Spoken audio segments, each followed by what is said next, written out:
Good evening, ladies and gentlemen. I'm Charlie Green, and this is the Maycomb News.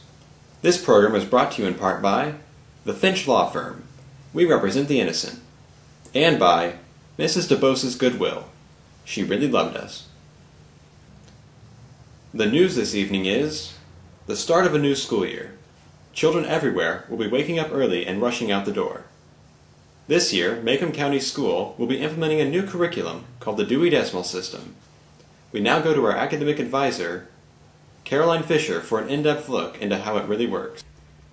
There is a modern system which Maycomb has finally adopted because of the arrival of its newest teacher, me. There is no need for children to learn from their parents' obsolete ways. Here are some of the lessons which we will impress upon your children. Walter Cunningham will give us some examples of learning today. Walter? Yes, ma'am. Can you give me the name of the first president of the United States? George Washington, ma'am. Very good, Walter. I'm impressed. Can you please spell Maycomb for me? M-A-Y-C-O-M-B?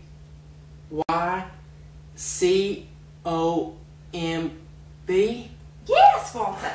Now, please tell me what 5 times 5 is. 28, ma'am. Walter. No. Now give me your hand.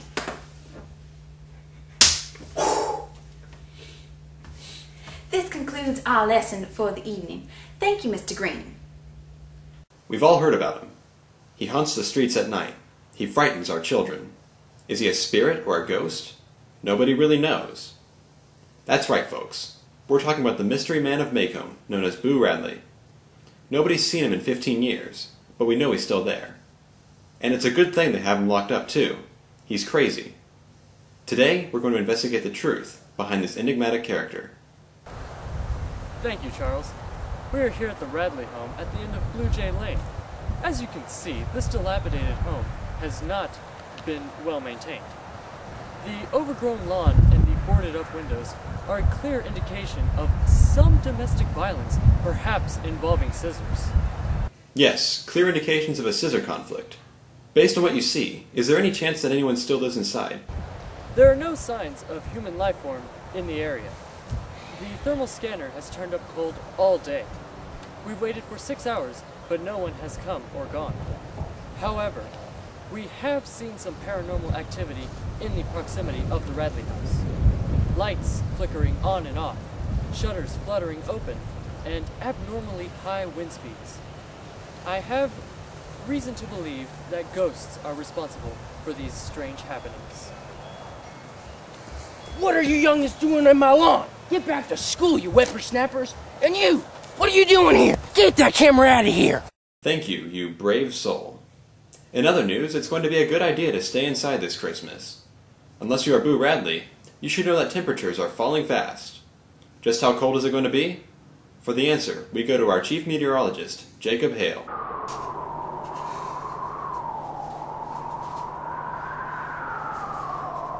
I've never seen anything like this.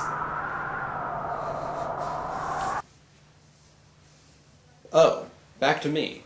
Looks like we'll be getting that information in a written report. This just in. Someone doesn't know how to keep warm in this weather. Or knows too much. Local resident Monty Atkinson has more on her mind than staying warm, however. Her house was just consumed in a fierce blaze. Neighbors immediately rushed to her aid to offer their assistance and salvage her furniture. Fortunately, no one was injured in the incident. Yes, sir, I was there. It was so cold and scary. And Mr. Avery, he had to jump out the top window of Mrs. Naughty's house. The flames were coming up around him so bad. And Boo Radley was there too. He put a blanket around my shoulders so that he could keep me warm. I didn't even know he was there. He was so quiet. Yes, sir. That's the way it happened. Maycomb was met with a scare today as a rabid dog, with rabies, stalked through the streets. Everyone hid in their houses as the county sheriff, Heck Tate, rushed to the scene. The sheriff, armed with a rifle, met the dog with an extraordinary display of the utmost cowardice, and handed his gun to local lawyer Atticus Finch. Atticus was quick to inoculate the situation with a single shot, a very effective cure for rabies. We now go to his children, Jim and Scout, to hear what they have to say about their father's heroic act. Jim, look, we're on TV. What do I say? My daddy is the best shot in Macomb County. You best believe it, you hear? Did you see him shoot that dog? I mean, really, did you see him shoot that dog? It was like a mile away. And he shot him right between the eyes. Hush, Scout. If Atticus wanted us to know how good a shot he is, he would have told us. It ain't the business of the whole county to know. Remember, kids, it's okay to shoot a rabid dog with rabies, but it's a sin to kill a mockingbird. Everyone's been talking about Mayella Ewell and the case against Tom Robinson. Well, today, the court has made its decision that Robinson was guilty, despite Atticus Finch's strong defense. We now go to the court for details. This case is a travesty of justice. I never approved of Bob Ewell's testimony or his lying daughter Mayella. Embarrassment to my courtroom. Overruled. Objection, Your Honor. Mr. Ewell is one of the finest specimens of chivalry in all of Macomb. He's a God-fearing man like any of us. And Miss Mayella, she's one of the most noble maidens in the land Phil. Do you really think so? Yes, apparently he does think so. Well, that's all for tonight, folks. Tune in tomorrow morning for Macomb's hair combing extravaganza.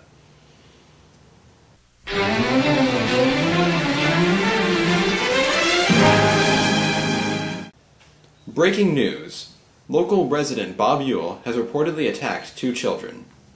The children, Scout and Jim Finch, were on their way home from Macomb's annual Halloween pageant when they heard footsteps behind them. Ewell attacked, but in the following struggle he apparently tripped and fell on his own knife. Jim's arm was broken in the incident, but both children are expected to survive. Sheriff Heck Tate can tell us more. Well, I just investigated it just now, and it just seems that Bob Ewell just fell on his knife. This happened just a little while ago, just over yonder. I just don't know how it happened. Scout, why don't you just tell him how it happened? Oh, well, Mr. Tate, you see, this is just how it happened. Me and Jim was walking home, me being him and all. I couldn't see nothing. Jim stopped me, and we thought that kid, Cecil Jacobs, was following us. But instead it was that creepy fella, that Mr. Ewell. He pushed me down and rolled me around, me being him and all. And I smelled some alcohol on his breath. I know that smell from Miss Maudie's cakes, you know. He really must have had a few. Jim was getting one of them broken arms I always wanted. I thought he was dead. But Atticus said maybe he'd live, you know. Our hearts go out to the Finches. We promise to give Jim a great comb in the morning. Good night.